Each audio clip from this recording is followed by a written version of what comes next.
From fabulous Las Vegas, Nevada, this is Pod Therapy. Real people, real problems, and real therapists. If you have any questions you'd like to ask or advice you'd like to give, come on over to podtherapy.net and join the conversation. As of today, there are only 2 undefeated teams in our fantasy football league. Oh, yeah. They happen to be my team and Jim's team, and that will all change this weekend. After this weekend, there will only be one. There can only be one. And now, broadcasting from the Louvre in Paris, France, that guy's Dr. Jim Jobin. I'm Nick Tangeman. It's time for some pod therapy. I like that you keep giving us different locations that do not make people think we're recording in my office.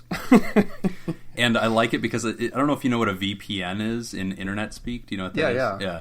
I feel like it's the VPN of podcasting. Like you're trying to like throw off the feds. So you're like, hey, we're in the Louvre. It's like, where in the world is Carmen Sandiego? Like, they're all trying to find us to shut us down. And they're like, there's some guy like with headset right now in a van, and he's like, they said they're at the Louvre. I think that would be my dream job, though, is to take this on the road and just be a traveling podcasting from wherever. I hate those people. Do you know that there's people that do that? There's guys that are travel bloggers, and so all they do is like post video of their travels on YouTube, and they have millions of hits, and they get paid to travel. Of course, that's ridiculous. It's amazing. I am so spiteful. I hope they fail. Oh, it's it's not okay. But I'm glad you brought up fantasy football. So Little Orphan Bambi, Team Little Orphan Bambi, which my is team, your team, and Team Captain Hook and Ladder, which was tasteful and not horrible. To each his own. We are the only undefeated teams going into week 4, and as fate would have it, we are facing each other. And I was wondering if you were interested in a little side bet. Oh, yeah, keep it interesting. Okay, all right. See what you think about that. Right. So I'm open to suggestions, but my initial concept was revisiting something from the days of yore. We are recording episode 39 today. Correct. Episode 40 is something that's going to come out soon. We are 40 podcasts in. At 52, we will be celebrating our 1-year anniversary. And I was thinking that we should do a little throwback to Ringtone Revenge. Okay. The game that we no longer speak of. Okay. The game that almost ended our friendship. So I was thinking, loser in fantasy football has to change their ringtone for 1 full week and keep it on ring, no vibrate, to whatever our listeners choose. We'll put it out there. Ooh. They can comment on this episode on the Twitter, on the Facebook, on Patreon, and they can say, Ringtone Revenge, this is my nomination. Oh, yikes. If it gets a bunch of likes, that's the one.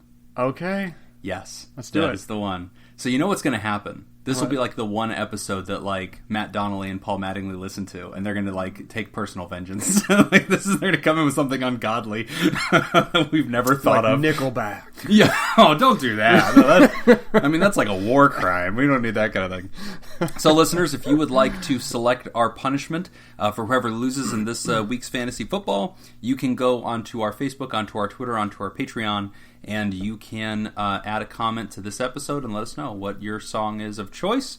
I think that will be hilarious. What have some of the past ones been? We had Barbie Girl. Barbie Girl. Barbie Girl. Yeah. Rick Astley, Never Gonna Give You Up. Yeah, and that backfired because because it was a great song. It's not a great song. It is literally the definition of torture. No, disagree. But that was a song that you got punished with, and you were like, "Joke's on you, world! I like this song," and you were just like jamming to it.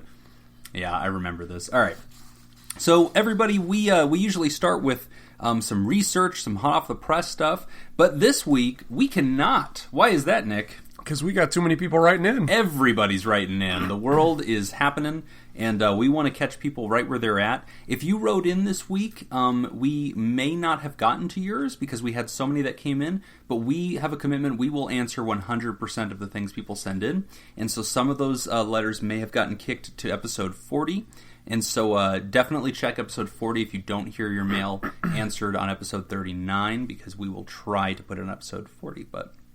All right, Nick. So our first letter is titled, How Can I Cope with Binge Eating to Stay on Track? Dear Nick and Jim, I need help. Salt pork. Okay. I need help. Help. I have been on a lifelong weight loss journey. I always remember being a slightly chubby child, but not obese, and I constantly snuck food when I knew nobody was looking. I witnessed my father's death when I was 14, and my bad relationship with food got even worse, as I turned it into a coping mechanism. I gained a large amount of weight within the first year of his death. I battled with severe gains and losses, coupled with binge eating and sneaking food. When I graduated from college, I was at my highest weight of 235 pounds. I was depressed and I hated myself. In my late 20s, I finally made some lifestyle changes. I'm currently 150 pounds, and I'm ready to lose the last 10. That's awesome. That Good is for really you. cool. Note, I do have a diagnosis of obsessive-compulsive disorder. I have ritualistic tendencies, especially with numbers and symmetry. I also pick my skin, even to the point of making it worse, and I bite my nails. I am currently on medication for general anxiety, but do not see a therapist at this time.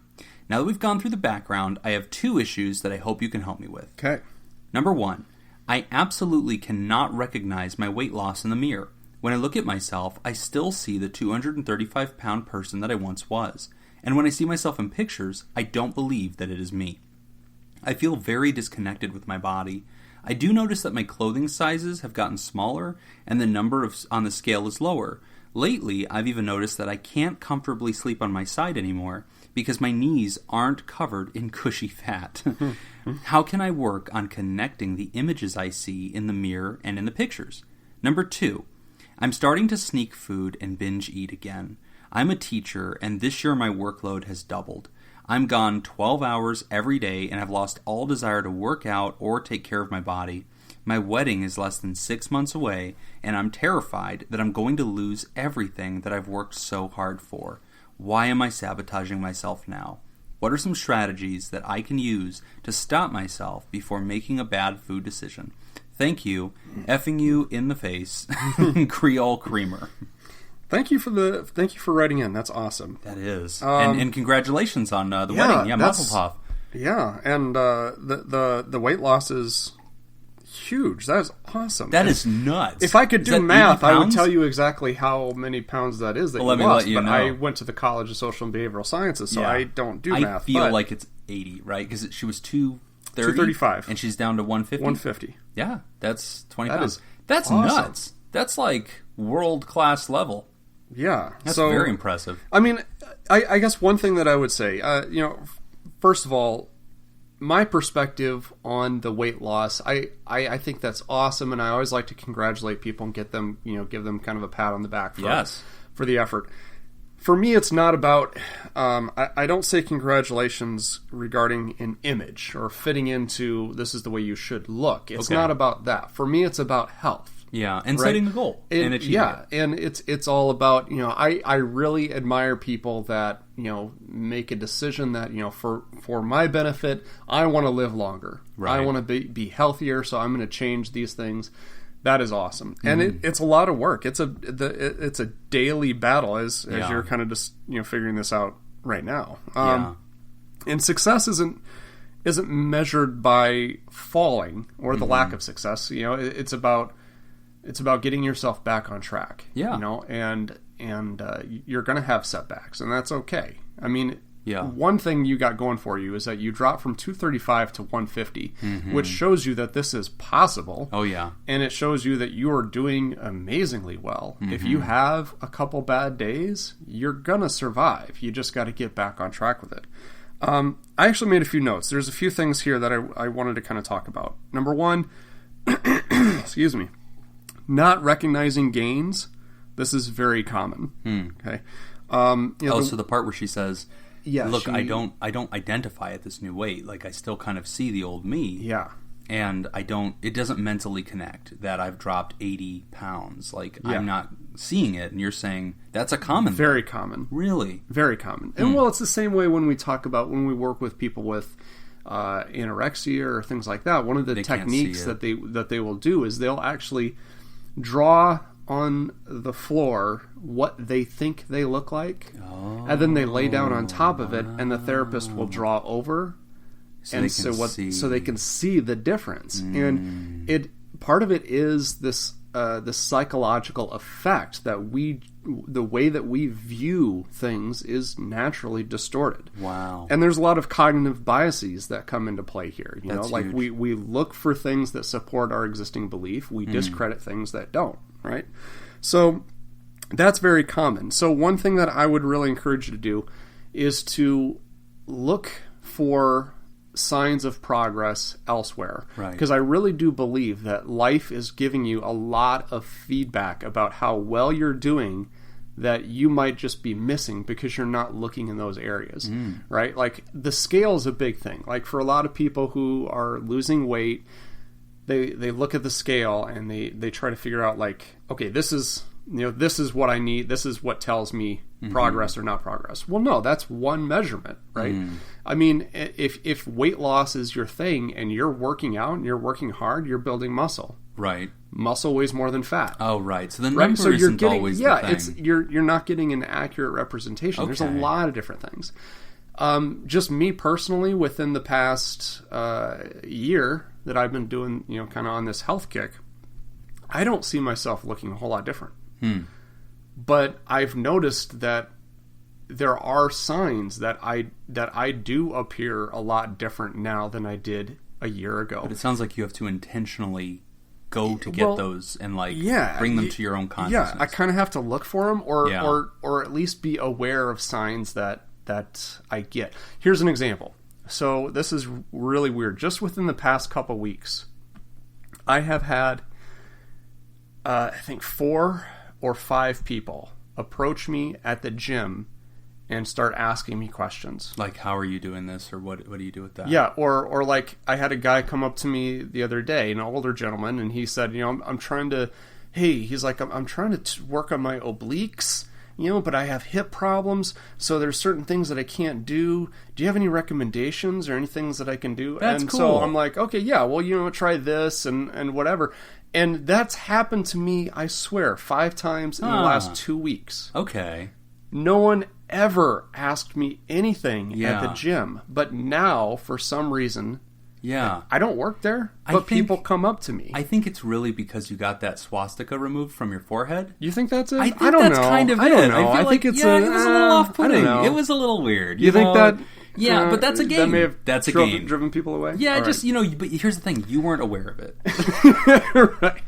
You weren't able to see it, and I could. And I thought, the Charlie Manson thing, now that that's gone, people are like, it was cool in the 70s. Seems like a nice guy. Yeah, it was really cool. It's fading out. It was like this Halloween costume that went wrong. The henna kind of stuck there for a while. So anyway, Creole, just be mindful of some other bits of feedback that life may be giving you that maybe you're not picking up on. I think there's you couldn't have dropped that amount of weight and not have all of these positive signs that things are changing for you. Just try to be aware of some of that. That's really good. And I'll jump in there because I know you have another note, but I'll kind of volley one out.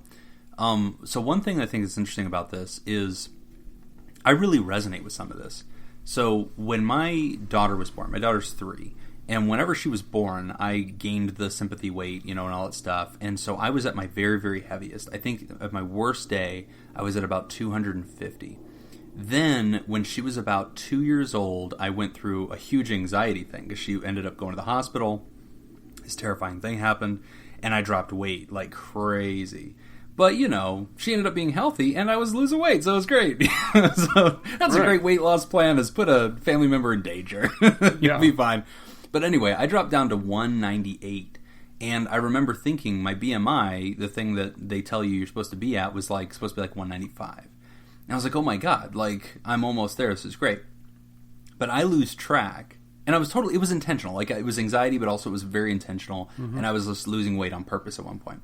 And I empathize with what Creole's saying, because this effect kind of happens where you almost feel safe and you almost kind of get into the rhythm of it, and you're like, I'm doing great. I've done it. I've dropped 60 pounds. I'm doing great. And you lose focus, and I did. And so I kind of dropped my guard. I dropped all my routines, and I thought, I've got this now. I'm fine. It's impossible to gain back that weight.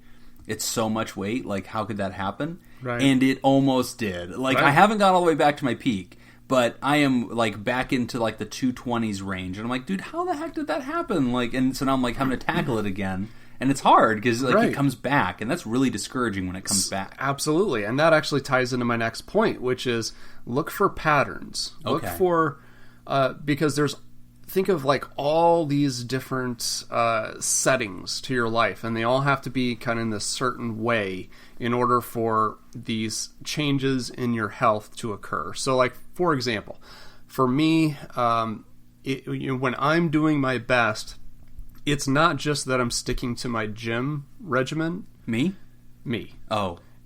No, gym, working out. Oh, yeah. The well, I place thought where you... I'm also important. You have a gym membership. Oh my you get God. to see me every week. Yeah, I can't seem to get out of it. It's one of those contracts that you get locked into. You got a free towel. So yeah, sticking to my workout schedule, but then there's also, how I eat. There's also my recreation time. There's my sleeping patterns. There's my work schedule. Like, all of these things all have to fit perfectly. And what happens is, when one of those dials gets turned too far in one direction, you have to make up for it in all these other areas. Right? So looking at different aspects of your life and trying to find that balance, and work is a big one. Like she writes in here about working 12 hours a day. Yeah, and I was a former teacher, so I know what that's like, and it's so discouraging. And like, I remember this as a teacher, and I taught high school. It's nonstop, and so you're always performing, and it isn't like in other fields where you can take a break and go get yourself a coffee and clear your mind. Like, you're trapped. You can't leave. There's an audience waiting for you. And every minute of your day is scheduled. And so when you do get a lunch break, it's so tempting to like leave the school for a minute, go down to the Jack in the Box, because you only have 30 minutes, or Taco Bell or Burger King, and just kind of load up and just have a moment. And it's a mental break. And that's what she talks about in the second point, where she talks about how she's trying to cope. She has good insight, right? She doesn't need us to come in and go, hey, I think this is more a mental thing than it is anything else. It's not that your body is trying to gain this weight back. It's that you're coping poorly, right? And you're remedicating with the food, and that's what's happening. She has that good self-awareness, that self-insight. And I think that that's something that, we got to circle back to, is like, how do we do stress coping, and how do we not use food to try to mitigate the challenges of the day? Right. I would definitely agree. And for me, I think a healthy diet and exercise is part of the coping. Right. But what I see people doing often is, when they get stressed at work, they feel like, well, I don't have time to prepare my meals. Yes. I don't have time to go work out. Right. So then those things are dialed back. Yes. But those things are often the best ways of coping. I agree, but this is one of those scenarios where I want to come into the logistics of the human, right? Because we can just kind of pontificate from an ivory tower and say, hey, the trick is you need to get to the gym. Well, no crap. But like, and she knows that. That's how she killed 80 pounds. Like, so she's a winner, But then when somebody's saying, hey, my life has changed. So the routine of my world, the version of my world that allowed me to do that has gone, and now problem, or now new child, or now new job, or new stress. And so that's something that I think is key. When we think about health, when we think about physical health and weight loss, I think that there's a plan A, there's a perfect plan, right? This is whenever I'm eating correctly, I'm mentally healthy, and I'm working out, and I'm doing routines, right? And I'm healthy in a lot of ways, not just what I'm eating, but also how I'm caring for myself, right? Lots of things. That's plan A.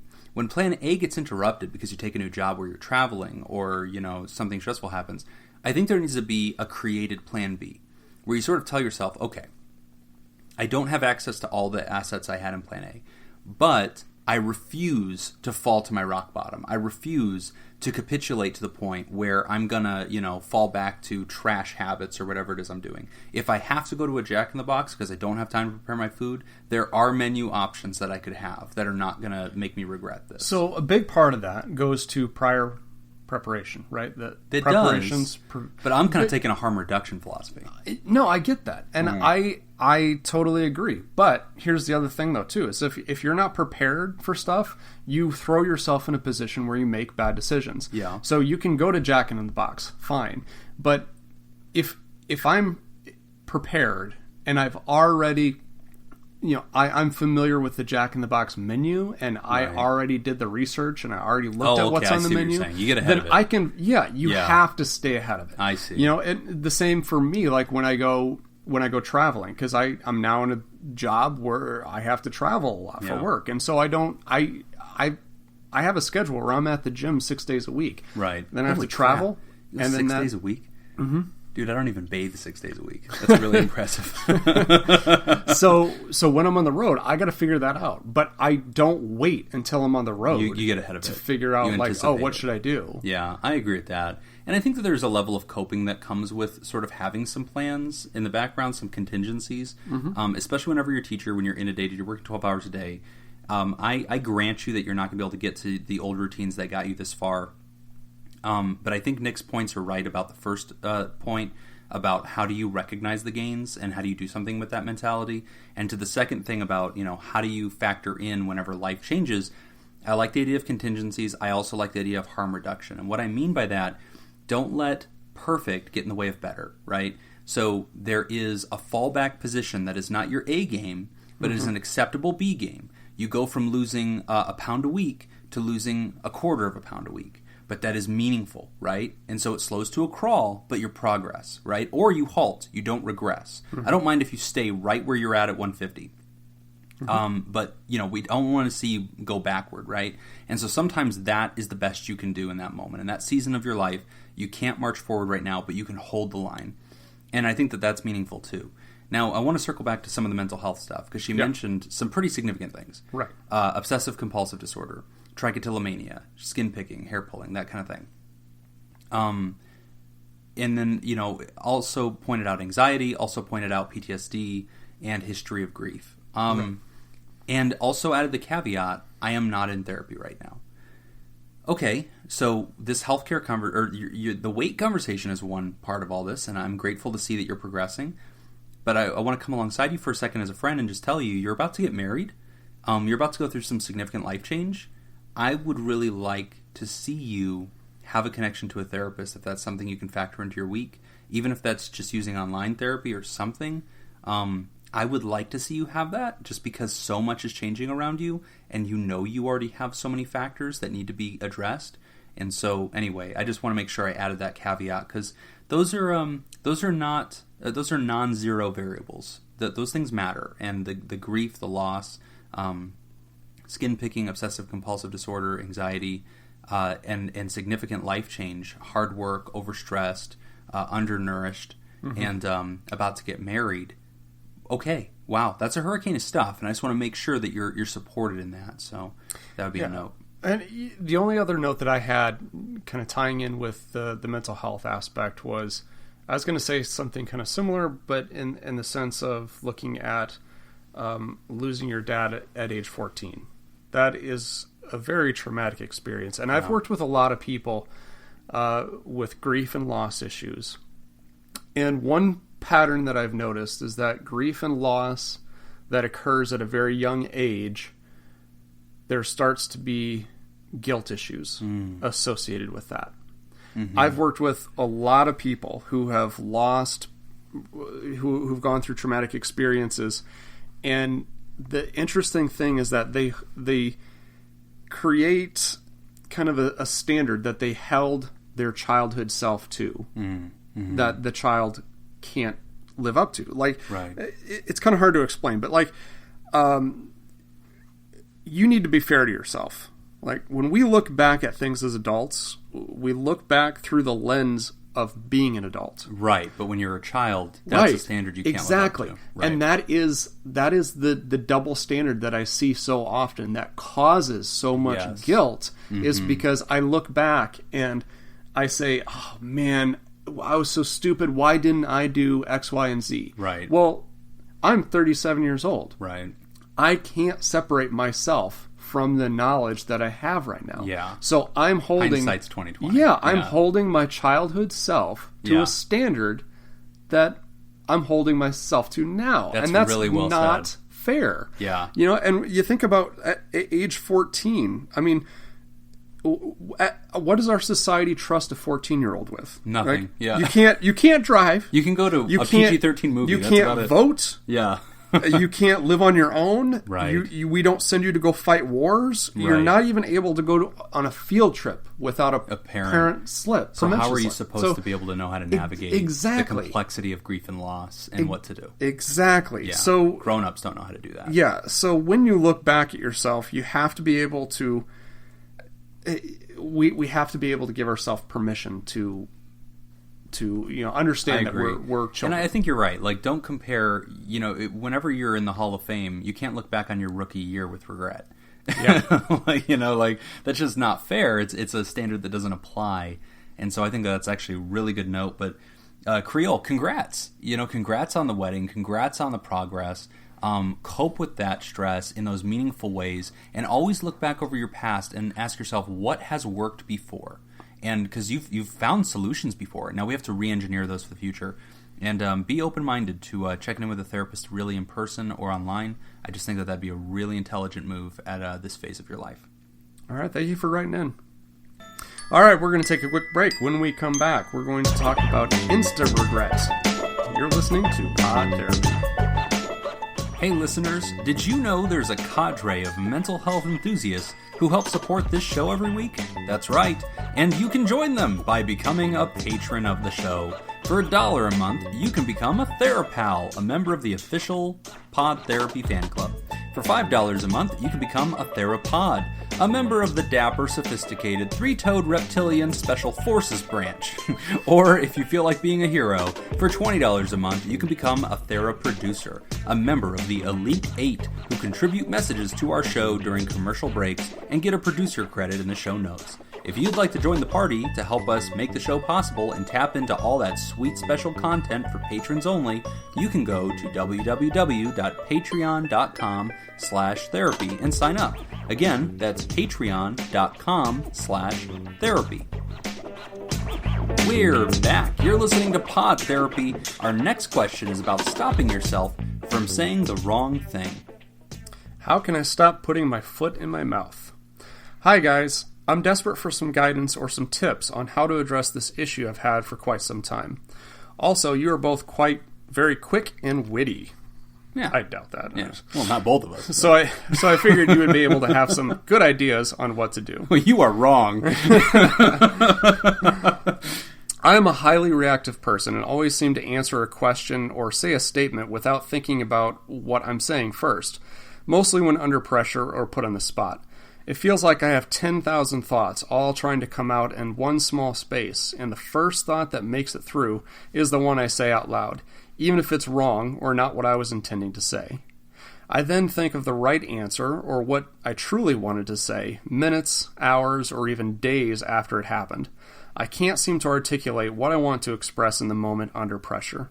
This has gotten me into trouble with people, and it's usually impossible to tell the person what had happened afterwards. Recently, I find this reactivity is affecting my job. I unknowingly rush through my work and am making mistakes on what feels like a daily basis. This is very bad, as my job is in finance and I have to be extremely detail-oriented. When a mistake is brought to my attention, I look back at what I did and I think to myself, why was I rushing through this? Why didn't I take the time to make sure that everything was correct? Why can't I simply slow down? Also, sometimes I give my coworkers wrong information, or they give me wrong information. It leads to everyone panicking, and then we find out that everything is okay and where it's supposed to be, or we correct the mistake. I feel embarrassed, ashamed, and I want to change this behavior immediately. I want to be able to slow down, to think things through before I react, and know that I'm giving the best answer or doing the best work that I can. It's difficult because it's almost like I go into panic and I'm not aware of what I'm doing or saying, and then it's over and I have to recollect what just happened. It feels uncontrollable. Therefore, I don't even know where to begin. What do you guys suggest? From Anonymous. Yeah, this is a really good one. And I can kind of see this question playing out in a couple of different ways. I can see it playing out in the sense of I accidentally say something that I didn't mean to, right? I kind of spout off at the mouth and wish I had taken my time and kind of gotten that right. But I can also see this with life choices. And so people that, that I've met in the world, whenever we are frightened or struggling or trying to move too quickly, sometimes we get in our own way and we make decisions in the way that we decide something at work or decide to hit send on that email or whatever it is, and we regret it, and so it happens too quickly. And there's something, Nick, that you and I used to teach our patients all the time, but it comes back to that story about the airline pilot that I met in rehab. Remember him? Yep. So I'd met this airline guy. He was a pilot, amazing guy, like one of the coolest people I've ever met. And I asked him to tell me stories about the most interesting things he's ever seen on a plane. And he told me a story that once he was flying over the Gulf of Mexico in the middle of the night, pitch black, up and down, can't see anything. And all of a sudden, the plane shuts off, and the engines turn off, the lights turn off, he can't see the dashboard. It is a big floating piece of metal that has no electricity or gas pumping through it anymore. And it started falling. And, of course, I'm like, oh my gosh, what did you do? Like, how did you save the day? You have moments to react before everybody dies. And he said, well, I trusted my training. I sat on my hands. And that really stunned me. I'm like, what do you mean you sat on your hands? Like, I thought you were going to Bruce Willis this thing, kick open the door and go save the day. And he said, no, the most dangerous person in the airplane is the pilot. Even in a moment of crisis, I am the most dangerous person. I can take something that's looks like doom and turn it into tragedy. So he said he sat on his hands, thought through the problem, and then carefully started flicking switches and turning knobs and trying ideas out. It didn't work, and then he sat on his hands, thought about it again, did it again. Eventually it came back on. And that metaphor of sitting on your hands has become really, really meaningful to me. That whenever I feel a sense of urgency, or I feel like I need to respond to something, or I feel like I'm going to hit send on that email quickly, and I'm moving too fast, I will call myself out and say, Jim, breathe, sit on your hands. You're the most dangerous person in your airplane, right? I'm the pilot of my life. I'm the most dangerous person in my life. So if I get ahead of myself and I start going too quickly on projects, on tasks, on life decisions, I alone have the ability to sabotage this and bring it down to the ground. And so that's kind of one of the things that I'll bring to the writer is I really have come to live by that advice of sitting on my hands when I'm faced with things moving at breakneck speeds, or I feel like I'm in crisis. When the lights go off in my airplane and I'm scared, or there's something going on, I really recommend that that's the moment you sit on your hands. That trust your training, because you are the most dangerous person in your airplane, and overreaction or making impulsive or quick choices or saying flippant things, man, that'll hurt you. That'll come back to bite you really fast. Yeah. I can't necessarily relate to the part about speaking something, because I tend to speak very slowly. Yeah, you're deliberate. You're a very deliberate person. I'm very deliberate, but I do definitely understand the whole concept of having 10,000 things going on in your mind at one time. When one person asks me a question, it is insane. I saw this post on, I think it was Instagram. Somebody posted something and it was a meme and it said, "My mind is like my web browser, where I've got 10 pages open and I can't seem to figure out where the music is coming from."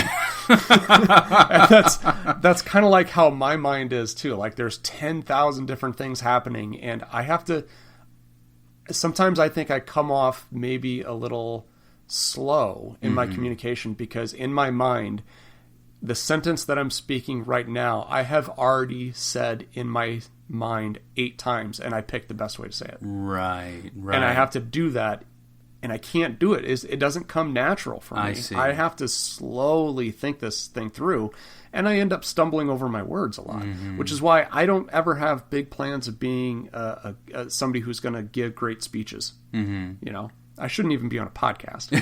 Yeah, it's awesome that you're... Now you tell me this? Yeah, now? Episode 39? Yeah. But, I also identify with behaviors, because this is my biggest thing, especially when playing sports. It's this way when I play hockey. It's this way when I played softball. As a shortstop, when the ball's hit to me, you gotta move. I am already throwing the ball before I've even fielded it. Right, which is dangerous. That's why I suck as a softball player. Right. But one technique that actually a softball coach told me once. She was a college softball coach, and she kind of gave me some feedback, and she said that she had somebody on her team, and what she started doing is she would say to herself, she would say, "Humana, humana." as the ball was being as the ball was being hit to her, she's saying in her mind, she's saying humna humna, and it just kind of slows her down. It slows her down. It gets her out of that moment, right? So she can it. field the ball first, then she can throw it. She can step, throw, and just do that thing. That's great, and so actually I really agree with that because again, I think what we're both identifying is there is speaking too quickly, but then it also tends to be a pattern, right? It's not just a speaking too quickly, it's also a thinking too quickly. Right. And that's how we get, trip on our own shoelaces, so to speak. Exactly. And I kind of relate to the writer in that very strict sense of the literal interpretation of what she's saying, where she's saying, hey, I speak and then regret what I just said. Man, I am the exact opposite of you in that way. I am not deliberate. I've always really enjoyed you for that. It's funny because the people that I like the most in life are the opposite of me in that way. You're like that. Eddie's like that. You're both very deliberate people. I remember Eddie was my college roommate. And I remember the first year thinking, I like him so much. I wish I was him because I regret 80% of what I say. Like he says 80% less than me, but he regrets so much less, and it's so good. But like I empathize with what the writer says on this, and I'll say that for me in workplace environments where I've had regrets at the end of the day and wished I had said something differently, or I caused trouble that I didn't need to cause because I was kind of flippant with the mouth and things. One trick that I've adapted into my world that might be helpful for you is I open up a notepad on my phone, and based on what's going on around me and what my first thoughts are, I scribble that stuff down. And so like I will like jot little notes to myself, like little bullet points about what's going on instead of speaking it to somebody. And then I'll come back to that when it's time to speak. That way my economy of words goes down a little bit, and I kind of have this storage bin where I'm metabolizing it, right? I'm still languaging it. I'm getting it out of my brain at, a little bit closer to the speed that I want to. But at least I am not putting it out there in the universe. There's no consequences for it. Or I'll do like a voice memo, and I'll go out to my car for a second, or I'll just walk and talk to myself, and I'll do something like that. So that might be one way to kind of create a screen. That way your stuff doesn't get out there. And coming back to that concept of economy of words, one thing that I think is really important for people like us who tend to be chatty Cathys, we have to consider that the more we speak, the less value there is in what we say. Right? It's supply and demand. Yeah. And so we have to kind of dial it down in order to still have value. When I work with new therapists, that's one of the points that I make too. I use a boxing analogy, and that there are, I don't, as a therapist, I don't want to be the type of boxer that throws 100 punches. Lands too. Yeah. That are featherweight, right? That don't have any kind of impact. I would rather just throw 2 punches and hit them, land them both, and have them be powerful. I think the same way with words. Don't use 100 sentences when 2 will get the job done. Yeah. But the other piece too is like I get where the writer's coming from in this sense of it almost being a habit, where it's just it's so instinctual, it just happens. So it's the difficult thing I think is finding techniques that you have to practice in order to slow things down, because nothing's going to change, or we're always going to continue our same habits. Right.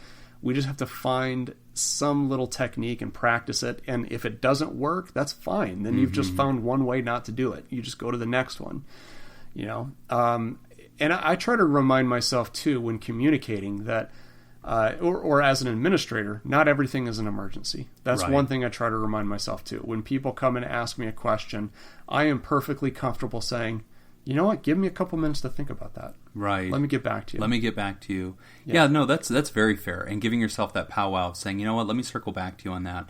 Another thing that the writer talked about, which it's funny because it reminds me of a clinician that you and I both know. And he's actually in our fantasy football league too. He's also named Jim. He's a really cool guy.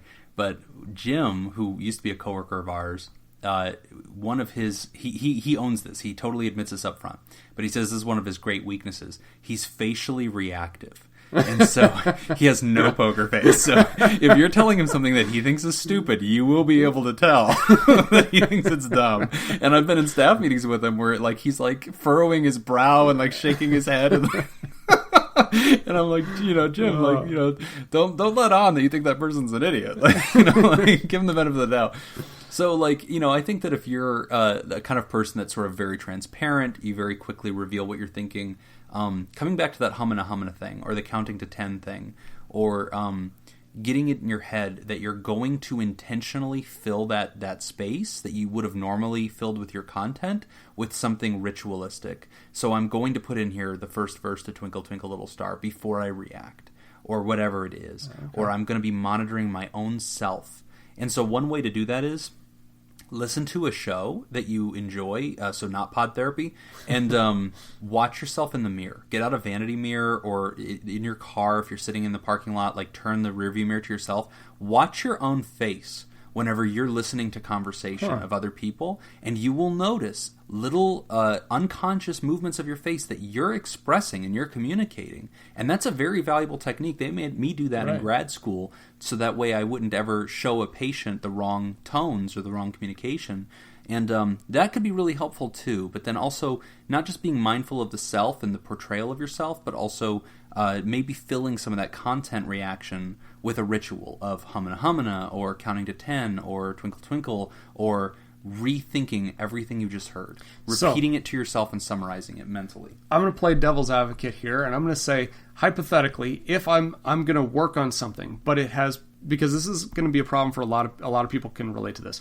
I'm going to try to work on a new technique or a new way of reacting. Right. But the problem is it's become second nature, and I'm so used to doing this one thing this one way. How do I remind myself to do this thing? Yeah. So one of the techniques that I kind of teach people is do anything that is going to feel unnatural to you. Right. Start doing something, and it doesn't have to relate at all to what's going on. Start wearing your wristwatch on the other wrist.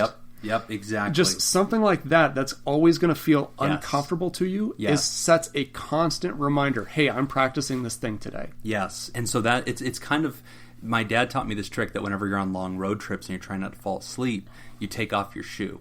Only one. You take off your shoe and your sock on one foot. And then you roll on the window or you blow cold air. And it's like, why would you do that? It's unsettling. It's asymmetrical. There is no rhythm. And so you're constantly got the splinter in your mind that something's off. And it reminds you, oh yeah, I'm driving. Like I should not go to sleep. That's brilliant. Yeah. And so like I think that kind of goes along with what you said. It's a disruption. But if you're trying to remind yourself to do something that you tend to do unconsciously, disrupting yourself in a knowable way throughout the day, like the wristwatch thing, or putting makeup over your swastika on your forehead, whatever it is that helps you kind of recover. But that's a great question, and I totally relate, and I can just tell you that it's something that happens over time. It's a very small change kind of thing that catapults in a big change. And another way to do it, Nick, that I've done is I've channeled another person. So if you're a hyperverbal person and you're trying not to be, pretend you're the other person you know. So I've never pretended to be Nick, but I have pretended to be Eddie. Where like I've thought to myself, okay, how would Eddie respond to this? And I'll act Eddie for a little while. WWED. Yeah, I have this whole thing. Yeah, Whoa, Ed. I hope he listens to the show. He's also in our fantasy football league, but is not undefeated like others. That's right. All right. Well, thank you for writing in. Hopefully that helps. Let us know. Yep. Okay, we're going to take a short break. When we come back, anxiety, depression, and insomnia. We'll take a look. You're listening to Pod Therapy. Hey there, THERAPALs. Scoop Fest 2018 is coming up mid-October. I know, we're so excited. And we're going to be there doing a live performance. But even more exciting than that, is there anything more exciting than that? I don't know. Sushi.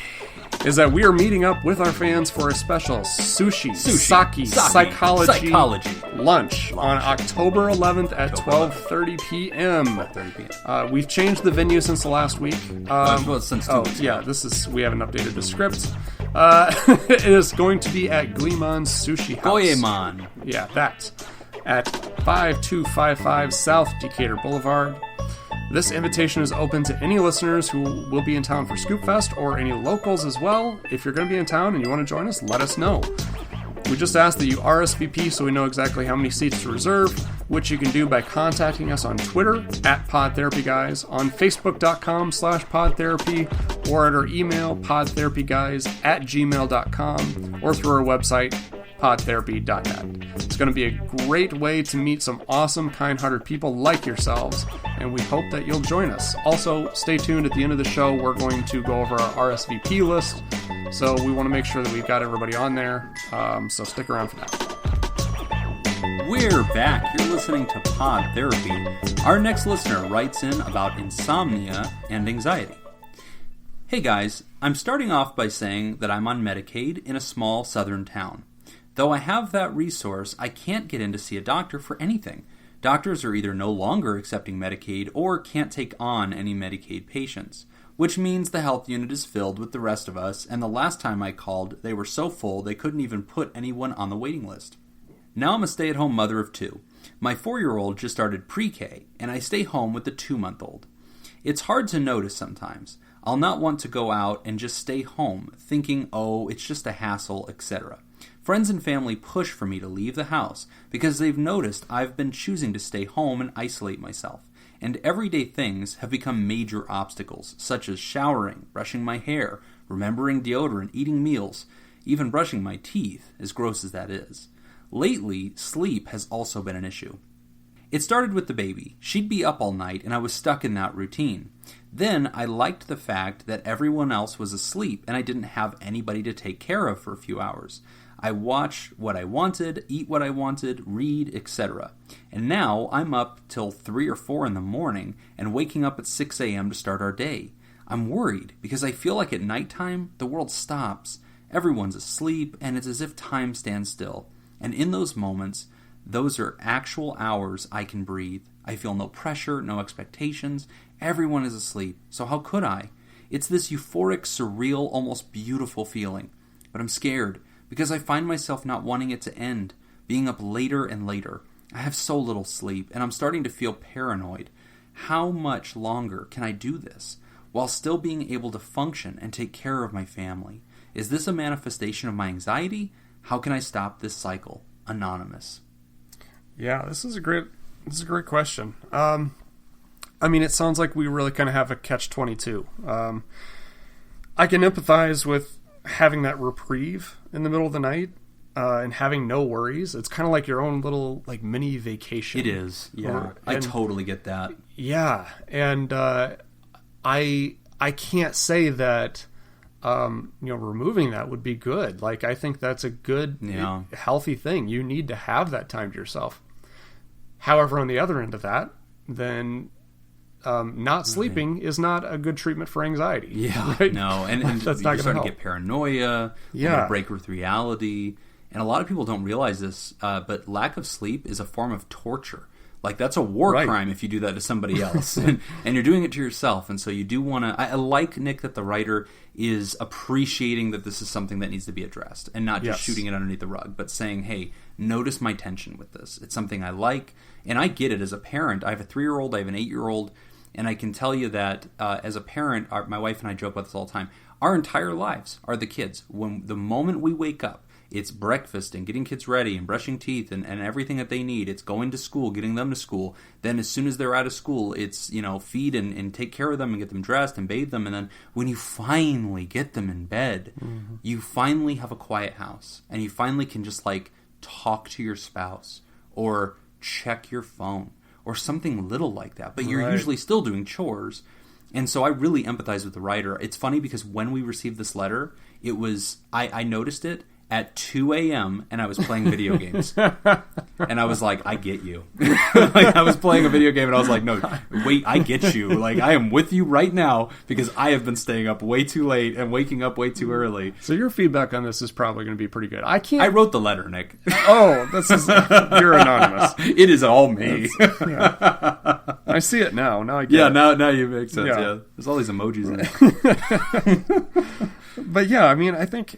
what do you think, Joe? There's got to be limits set, right? I mean, you have to have your own time, but obviously you can't push it so far where you're not sleeping. Yeah. Where do you draw that line? How do you set those boundaries? Yeah, I see the two factors, right? So the first one is the clear indicator of anxiety. And when we have big anxiety or we have depression, the writer's correct. Small things become big things to us. It's this... kind of like this old lesson from physics that an object in motion tends to stay in motion, right? And an object that's at rest tends to stay at rest. So once the anxiety and the depression hit, brushing our teeth is a mountain challenge. Getting out of bed is a mountain challenge. It's really difficult. When you're a stay-at-home parent, it's also difficult because you don't have an audience and you don't have other adults to please.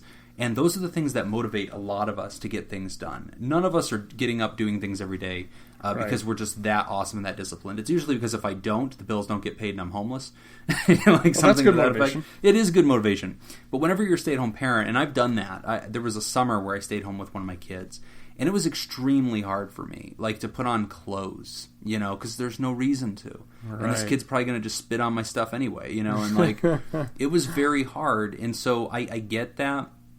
My encouragement as somebody who's lived that is you do have to kind of push yourself to create a ritual. You wake up in the morning at this time, you get yourself ready, you put on good clothes, even if nobody's going to see you in them. Right. You do the hygiene ritual, you feel good about yourself, and you do it for you, not for anybody else. And it's meaningful to do that. And you kind of have to hold yourself. You kind of have to push yourself to it.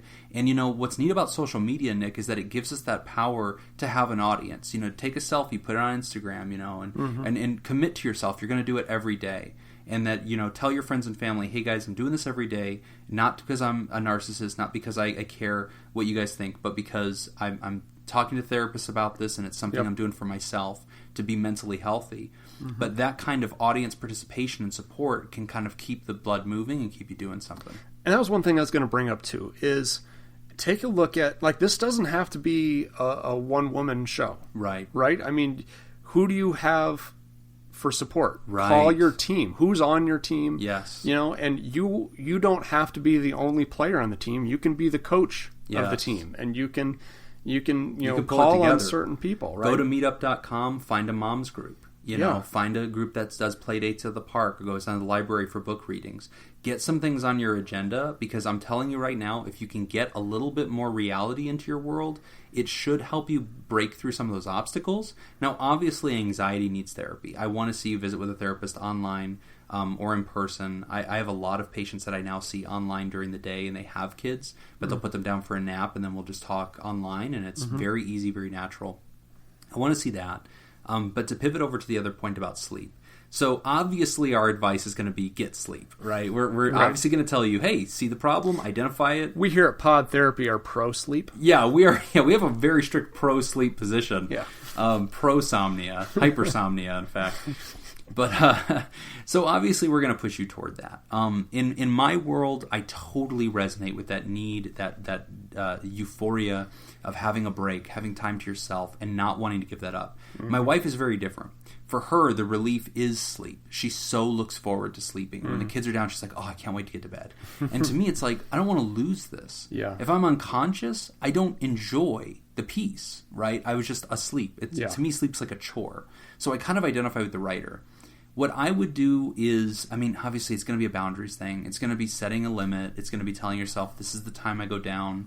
And creating a ritual to help you go to sleep is always good if you're trying to get back to your circadian rhythm. One way that you can get back to your circadian rhythm is, you can look for a sleep medication, which I'm okay with as long as it's not the really exciting stuff like Ambien or something like that. I'm fine with like Unisom. It's over the counter. It's easy. Tea.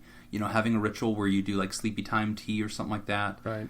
Which is really good, non-caffeinated. Taking that shower at night, making a ritual that kind of puts you down and still gives you relief and it gives you something to enjoy. Right. Listening to a book on tape for an hour and falling asleep to it. My thing that when I know I need to start getting to sleep, my thing is I turn off all the lights and I put on science documentaries. And so I watch like tons of like space documentaries on YouTube, Nova. And then I pass out. Yeah, Nova. Yeah, I fall asleep to the sweet lulling sounds of British voices explaining physics. So find your thing and or your combination of things, and that will help you recapture sort of that bedtime mentality. Because I agree with you. Do not ignore this. Lack of sleep over elongated periods of time is dangerous. It's dangerous for you. It's dangerous for your child. And so I want to make sure that you're addressing that and also getting support from a therapist, because I think that some of this stuff with anxiety needs to be directly observed. All right. So we are coming to the end of the show stuff, Nick, where we talk about apologies, announcements, talk about our patrons, and talk about letters that we've received. So lots going on. Why don't we start with apologies, Nick? Go ahead. Why don't you tell us the apologies thing? I wrote a script. Read the script. Okay. This week, Jim would like to apologize to the state of Utah, the French national government, Marvel Comics, Augmented Reality, Coach John Gruden, the NFL rulemakers, the J.D. Power Award, SpaceX, and the scientist who created the human-chicken hybrid embryo. I apologize. Namaste to all of those people and or you entities and or governments. You had a busy Twitter week, didn't you? I you? had a very busy Twitter week, and this is good. This is cathartic. I feel like this is me making amends. So Utah, France, Coach Gruden. Maybe not Coach Gruden. Listen, I'm having stuff, okay? But you'll notice, Nick, not on this list, the Las Vegas Aces, okay? Yeah. Yeah. WNBA is finally not... Well, I didn't get to them. A week at peace. Yeah. No, they are on an off season. So maybe when they probably thought again. their Twitter handle wasn't working. There's like, we didn't get a tweet from Dr. There are Corona. Twitter followers that listen to the show that are like, yeah, all of those happened. Those are things. I recognized a few of them. Yeah, I got into it about Utah, but anyway, that's its own thing. So I apologize to everybody. And announcements this week. Happy birthday to the president of our Brazilian fan club and unofficial pen pal, Manuela, we love you. Happy birthday. Also, don't forget to sign up for Sushi October 11th in Las Vegas. So far, I'm going to read off the names that we got here. So if your name is on here, awesome. If your name is not on here and you plan to be there, let us know as soon as possible. I've got Dan M., Mandy A. from Australia. Aussie. Jake and Mrs. Jake. I've got Linda B., Andrew S., Nathan C., Tess M., Andrew P., Stacy W., and Robert L. So that's who we get. That's a pretty good list. squad. And so if you didn't hear your name... I didn't even know we had that many listeners. Yeah, right? There's like 8 people on here. So if you didn't hear your name, we may have missed it on Twitter, Facebook, or by email if you know that you did RSVP. So if you didn't hear your name, go ahead and tag us again and just remind us, hey guys, you didn't say my name, but I'm totally coming. And if you would like to come and you haven't RSVP'd, you're welcome to. Remember the ad at the early part of the show. We're going to Goyamon, and let us know you want to come. Yeah, and if we didn't read your name, do not be offended. It's not that you're not important to us. It's that we are just so unorganized. Yeah. I'll be honest. We are probably the last people on Earth who should be putting this together. No, we should not be in charge of this. And somehow we are. That's going to be one of the things is we're going to have rotating club presidents who become like the executive director of the show for a while. And they're the one that's like keeping us together. We should not be in charge of anything. Yeah. Well, we also want to say thank you to all of our Patreons. You guys have become really the support group that gets us through.